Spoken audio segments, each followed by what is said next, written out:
Yeah, thank you so much for joining. I was like, you know what, I need to have Robbie on here because I know you're, kind of you're entering into the world of real estate. And so, part of what this Zoom is for, hey, Jasmine, long time no see. A lot of what this Zoom is for, and we'll kick it off here in a second. I think we might have a few more joining, and then as usual, we'll have quite a few watching the recording. Anyway, so this Zoom is every Monday, 12 to 12:30. It is geared towards new agents, but really as we get bigger and bigger, those that are on this call that are more experienced, speaking of which, there's Joe. He's more experienced agent and he has some really cool stuff. He does YouTube. He does a lot that I really look up to and can learn from. But anyway, so the more experienced people on this call can kind of start, whether it's me, whether it's Mike, whether it's someone else, can really start like lifting others up. Like, let's help someone else. That's, our role in this world is to learn from others that we want to learn from and then pass it on to others. So so I'm really excited about it. So glad Robbie's on here. And then Jen, thank you for being the official moderator on Dauntless and many other things to come. Oh, your mic's off. I'm super excited, guys. I thank you for inviting me into this space. I love that I've known you for so long and we get to connect every week. I think I say this every week that I'm on here. I'm really thrilled to do it with intention and just bringing, everyone's skills to the table to help new agents learn how to be the best real estate agents with the most modern platforms to work on, which of course you guys, your entire team and beyond, are the experts. So, and as I'm learning, as we are all learning every day, something new, I think this is going to be really cool to see everyone soar and, get to their goals, whether it be learning real estate or learning what's beyond that and how you can build wealth and, create a legacy. So I'm excited to be here. Hey. So if you, throughout this entire thing, if you have questions, actually, if you want to just unmute and talk, like do it, but you can also enter in chats in the chat box. And then Jen, if you want to keep an eye on that way we make sure we address everyone's questions. And I'm excited that Ryan's on here. He's a wonderful agent in Colorado. Not everyone here is in Oregon, but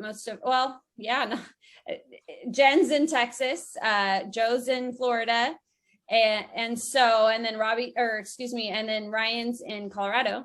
Yeah. So we're kind of. I'm not an agent. I'm a lender. Yeah, lender. Sorry. Oh my gosh. I just got done with the Hilltop Property Group, like hour-and-a-half team meeting, and so my brain's like as scrambled as the eggs. I literally just. Yeah, I don't want your guys' jobs. You guys do a great job at it. That's for you, not for me. Sorry about my dogs. Oh no, sorry. I love this lifestyle that we get to do, and we get to, let go of our limited beliefs about interruptions, I think That's keeping positive and moving forward is all we can do here. So yeah. And actually, Jen, remind me how many kids you have. 4, right? Yeah. Like, oh my gosh. So you've been there. And actually the rest of us on this call all have very young kids. Oh, yay. And so we're all in the same boat. All right. But I'm excited. Ryan's on here as a lender because we are actually going over just some really great new agent questions as they talk to a lender for the first or second time. So as you all know, and then Jasmine, she's going to have she's just waiting on she passed her test first time, by the way, like, wow. And so she's just waiting on those fingerprints to come back. And then she's already has lenders reaching out to her. Can I take you to coffee? Let's talk. Let's, get into business together. So she's already having that. Robbie, I'm sure have you had that too? Pretty much when you got licensed. Just a few, not too many. Yeah. And I did too. Joe, I know you did too, Mike. So that's just something that happens, which is great. It is, we work together. So they're reaching out, because we are a source of, clients for them, one of their sources. And so if a lender's reaching out to you about that, that is a really good sign that someone that wants to go out of their way, wants to talk to you, meet you, communicate with you. But there's just some other things to think about, maybe some good questions to ask, because there is, and actually this happened to Mike and I recently, where we've never worked with a certain lender before. And we did, it was sometimes the client brings their own lender, right? Basically. And then actually we had one of our team members that the client brought their own lender to refuse to work with anybody else. Okay, whatever. So in both of these instances, I'm talking about that literally in the last 7 days. One of them cost our clients so much, asked them, oh, by the way, we close in a few days. You're going to need to bring an extra $17,000 to the closing table that had not been even on the table before. I know, Ryan, I know you're like cringing. And like, that is a reflection of Mike and I.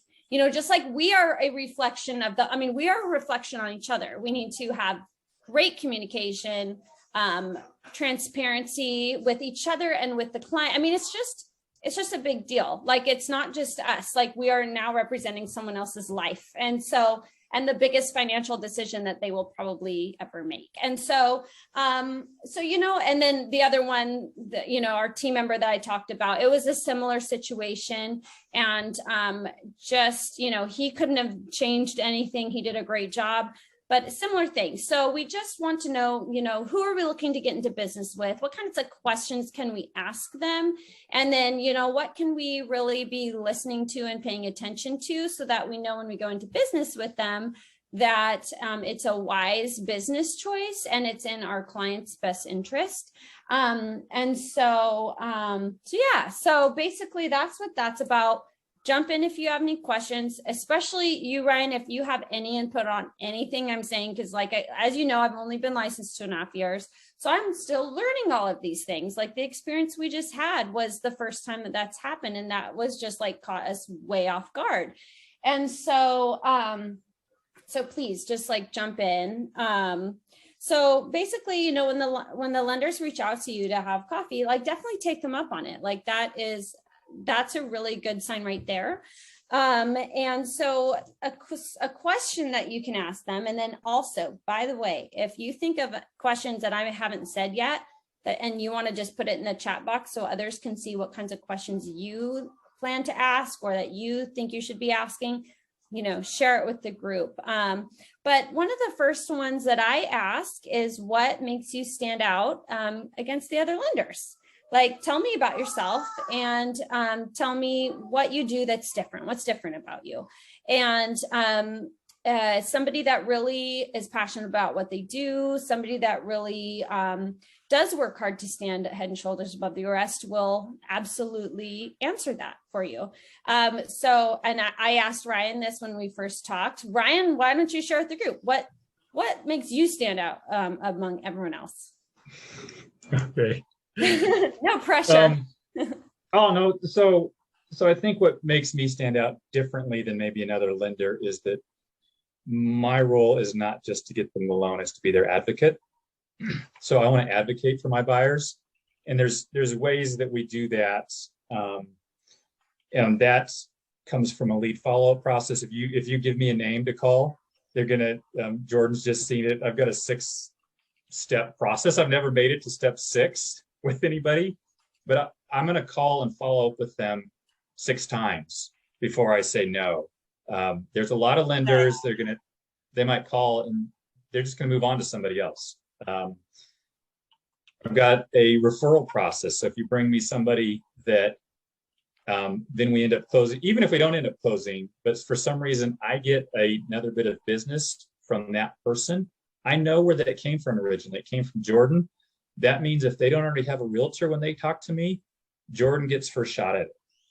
I put Bob right back to say, I think you'd really love Jordan, or might be Mike, if in this case, since they're a team, but they they get first shot at it. So they know that if they bring me business and that results in more business for me, it comes back to them. The other thing that I have I showed you my pre-approval good, better, best, Jordan, handout? I need to show that to you. I need to show it to all you guys. So Yeah. If you give me an email, and it's basically the process of how I can advocate for my borrower by getting them pre-approved fully. So good for me is full application filled out. They've told me what their financial situation is, and I've pulled their credit and reviewed it. Next, they've actually started to document that by providing me some paycheck stubs, some bank statements. And then the best is so that's better. And then best is when they have a full documentation submitted to me. So that means all their tax returns, just tons of information that lenders want to know. Once I get to best, I review all that documentation and I basically pre-underwrite them before I take them to a lender. So I'm a loan officer, mortgage broker. So we work with multiple lenders. So I'm not going to go get you pre-approved at every single lender, but we're going to pre-underwrite you. So we know ahead of time, there's not this surprise of we need $17,000 to close. You know, we're communicating and I'm making sure they've got cash in the bank to do this. And that allows me to do one last thing that I don't know how many lenders do this is once I get to that, anywhere along the process, I want to know when your buyer puts an offer in, when we put an offer in, because 10 minutes after you put the offer in, I want to call up the selling agent and say, I'm a champion with GM Mortgage. I'm the one that you have the pre-approval letter from. We've reviewed all their documentation. We reviewed their credit. They're in a strong position to purchase this house. We shouldn't have any trouble closing the deal. And to help, especially in a competitive market where there is multiple offers, that now the selling agent can go to their seller and say, well, yeah, you've got 5 offers here. Bob over here, his lender actually called me and I have a lot more confidence that he can actually close this deal. Especially trouble for a buyer that's competing against cash offers or other things. So those are some of the things I can do. And I've got lots of other little things I like to do for my buyers, but I've talked enough. I love everything that you said. And I'm excited to get a copy of that good, better, best. In fact, if everyone wants to type their emails, I actually have a few of you that are on here, your emails already, but if you'd like to share that, let's go ahead and pop those in the chat box so I can send those over to you, Ryan. Perfect. Yeah. Happy to share that. So you see how he answered that confidently. He already has the systems in place. He's not him and hawing around with what makes him, stand out above the rest. Like he knows, and he's going to do it because I've seen him do it. And Jenny, welcome. This weekly mastermind Zoom call, Jen and I host it every Monday, and it's a tool for agents all over the map. That this week is really a great tool for new agents. Just plain and simple. What are some great questions I can ask a lender when I begin interviewing different lenders and meeting with them, and how that will impact my business? So I'm so glad you're here. I know that you are definitely not a new agent. I know all about you. But so it's an honor to have you here on this Zoom call. Thank you. Thank you. Yes, excited to see have you join in and kind of watch one of our tools that we offer. So Ryan went over that. So great, and another question that you can ask is, is there a loan type or types that you specialize in? So this is something, I'll give you an example. I have a lender that I work with here in Oregon who specializes in the Chenoa Fund.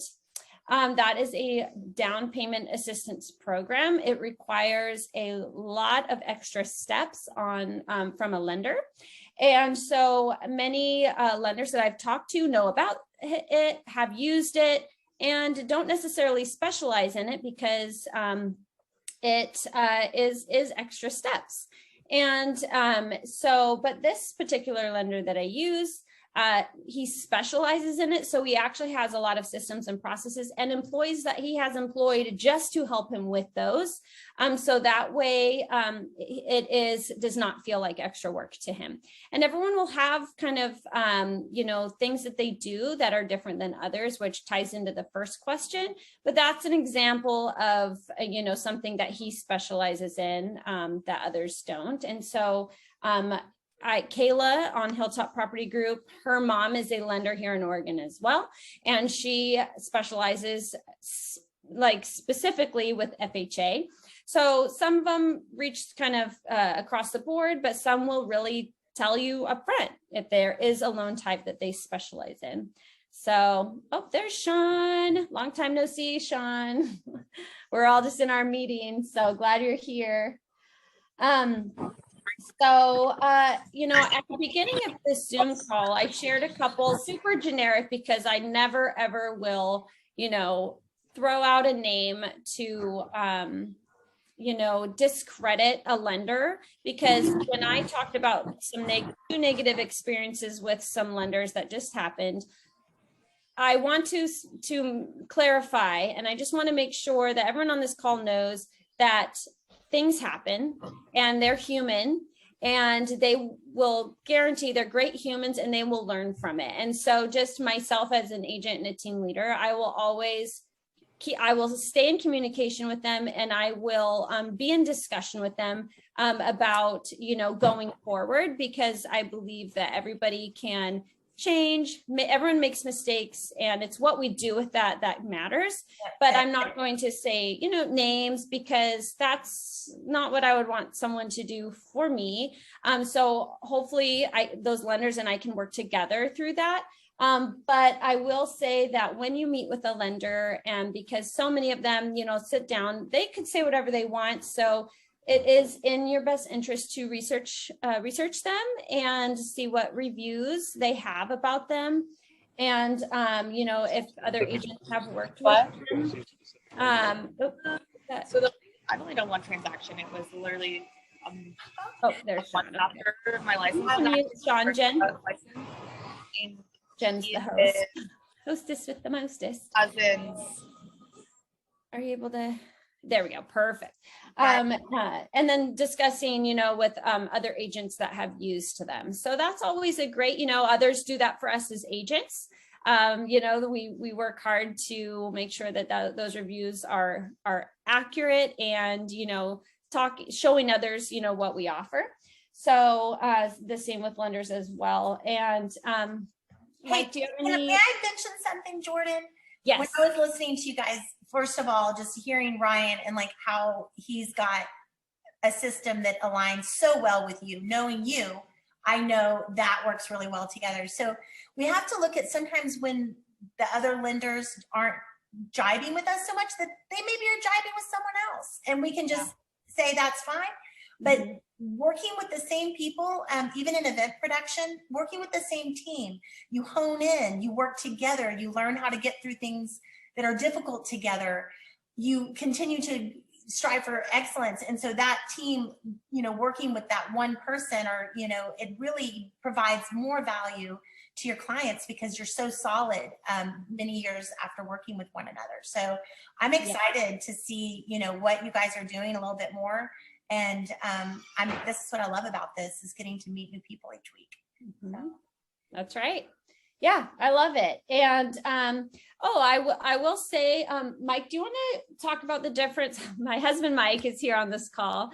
Can you talk about kind of the difference between a mortgage banker and a mortgage broker? Because I know there's a few on this call that do not know the difference.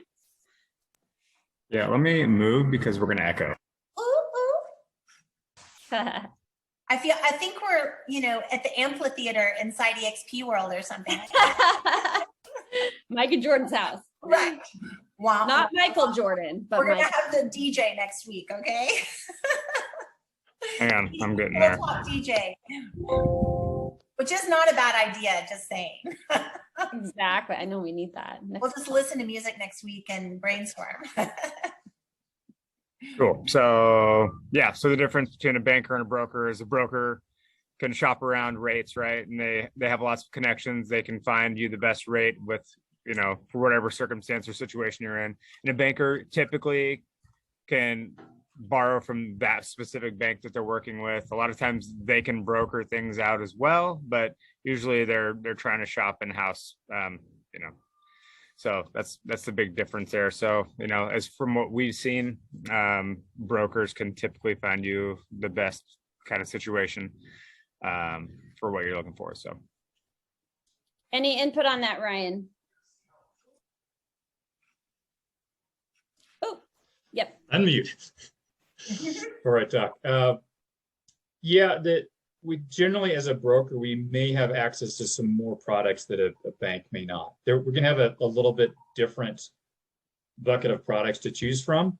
So we do overlap a lot, but especially when you get into a situation like I had a guy that was heavy into cryptocurrency. Didn't end up closing the deal, but I found him a product, had to go searching for a product to get him that deal closed. And the reason he came to me is because the banks said no to him. So that's just one instance where we may have some little niche products that the bank's not going to have. One of the areas that we overlap is in a HELOC. So I can do a HELOC. Banks do HELOCs. Most of the time when customers come to me, in fact, I've got a realtor I'm working with right now.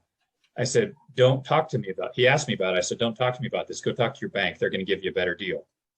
And he did. And then he came back and he started talking to me about, I was like, wait a minute, Trevor, why are you talking to me? You should be getting a better deal from your bank. They'll have less fees, things like that. So he says, well, yeah, I talked to them. I wasn't really happy with their performance, what they were offering. So he was willing to pay more to get a higher level of service. So that's another thing I hear. I mean, I haven't worked at a bank, so I don't know what they're currently doing, but they tend to be employees. Like I'm like you guys, I get paid when a deal closes. I'm 100% commission. So I've got a high level of motivation to get it done. Banks may be getting a commission, but they also may just be there. They may just be getting a salary. So I don't know what percentage they're going to be basing that on. So they may not have the same motivation to go out and get it done that a broker like myself might have. So you might see a different level of service as well between the two. That's things I would say. And please correct me if you've had a different experience. I'd love to hear about that difference between brokers and bankers. Great I will. conversation. Yeah. I have had some positive, specifically with a credit union situation there. Sometimes positive, but man, when they're just Monday through Friday and I can't call and get a pre-approval letter real quick for, even if they're fully vetted, like I know they're going to, qualify for that pre-approval letter. If I can't call and get that on a Saturday and they miss out on a house because of that, that's sucky. Like that does happen 100% of the time, especially with dealing with a Monday through Friday type institution. And so that's also something to remember. Wow, that's such good. Yeah, I'd forgotten about that. Yeah, I answer my phone pretty much day and night. So yeah. I prefer not to. Like if you don't have to call me on a Friday night at 7 o'clock, please don't. But if you need something at Friday night at 7 o'clock, if I'm home near my computer, I did one. I didn't even get it. She ended up going with her bank. I did the whole deal. I got her figured out. Like, you need a bridge loan. We're going to do it. Put out a pre-approval letter at 10 o'clock at night, and the next morning, punch in the gut. Oh, my bank finally came back to me and said they can do that too. So I'm going to use them. Like, okay, can't help that. But the bank wasn't there at 10 o'clock at night after I'd gotten out from an evening with the guys to say, yeah, I'm still working and getting this done because my client needs it. Yep. Well, and I think there's a whole nother realm of people that consider connecting over the weekend to be, taboo a little bit, which I understand. But when you have a client that needs to get in touch with you, text 24/7 is really great, because because you know what their need is. And if you're as excellent as Ryan is, and Jordan is, and Mike is, and Jasmine, and everyone else here on this call, you're going to be able to quickly get that resource and make them feel okay, or maybe connect them with what they need immediately so that they get the house. So on Monday, y'all can take the day off and go hang out with your, family. You might have worked a little bit over the weekend, but you can flip that to another moment later in the week. So I love hearing about the way you guys work together. This is great. Mm-hmm. Yes, exactly. And, a couple other, questions that are great to ask is what is your process during, the transaction? Do you provide updates? How are those updates provided, and what do they include? Mike and I have worked with lenders that provided almost no updates, and we had to chase them down for them. And even if the work they were doing was solid, if that's our energy, a ton of it spent on trying to track them down for those updates, that of course is just something to consider. And then, Ryan's one of the lenders that does this, but then we've had the lenders that are provided, whether they're manual or automatic, but that's, on their side of things, but they're providing updates, details, all of that. That's just like the next level of service. No, you don't need that to fund a loan, but man, does it make it more seamless. It helps me do my job better when when my clients are calling me. It's just, that makes all the difference right there. So then also asking them another question, what is your follow-up process when I send someone to you or intro someone to you? And what is your follow-up process? Because they might get busy, they might, they're traveling, whatever the deal is. What is your follow-up process? Like, do you just reply to the email and then call it good and then they reach out to you later, or do you have a different system in place? Like Ryan has multiple steps that he follows, and so do if it's a lender I want to work with, that's something that they're implementing. And then also updating us as we go. Jasmine, the person that we worked with, that lender that was reaching out to your client, soon to be client, and then she was updating me as if they answered or not. Like, that's amazing. Like, that's great. She was really going above and beyond. And then another, I know we only have a couple minutes left, but another one kind of touches on like what we were talking about the weekends. What hours do you work? Like, if someone truly works Monday through Friday, okay, cool. So if you're not available, is there someone we can call when you're not available, or if you're on vacation? Knowing what they work, what they're willing to do. I've had lenders say, oh, I don't mind writing a pre-approval over the weekend. Just please ask them these basic questions, vet them, if you will, before calling me on the weekend. But then, no worries, so just kind of finding out what they expect and what they have the bandwidth and willingness to do ahead of time, as far as like the hours, the requests, that sort of thing. That will really, really help you and help you represent, your client and manage everyone's expectations, and your expectations are managed as well. And then sometimes, like Mike mentioned this to me earlier when I was discussing this call with him, just seeing if you click with them, like when you're having coffee, how's your communication? What's your vision for your businesses? What are your goals? What are some other things you can partner with? Like, I'll have that, I've had other, lenders like, hey, like every time you do an open house, actually Ryan actually did too. But are they offering to partner with you on things for open houses? Are they offering to host masterminds with you? Are they willing to hop on your Zoom calls every Monday with you? Like, what are they, you know what I mean? Are they just going to kind of do the bare minimum, or are they like, let's do this. Let's grow our businesses together. I'm all in. And that's going to, do you connect with them? Like, I'm always thinking outside the box. I love, and Mike does too. We love teaching others to do that too. And there are lenders that will do that too. And so you can complement each other and help each other and bounce ideas off each other and do events together. And that's just going to make a huge difference if you're partnering with lender professionals like that. So, but does anybody have any final questions or feedback from today?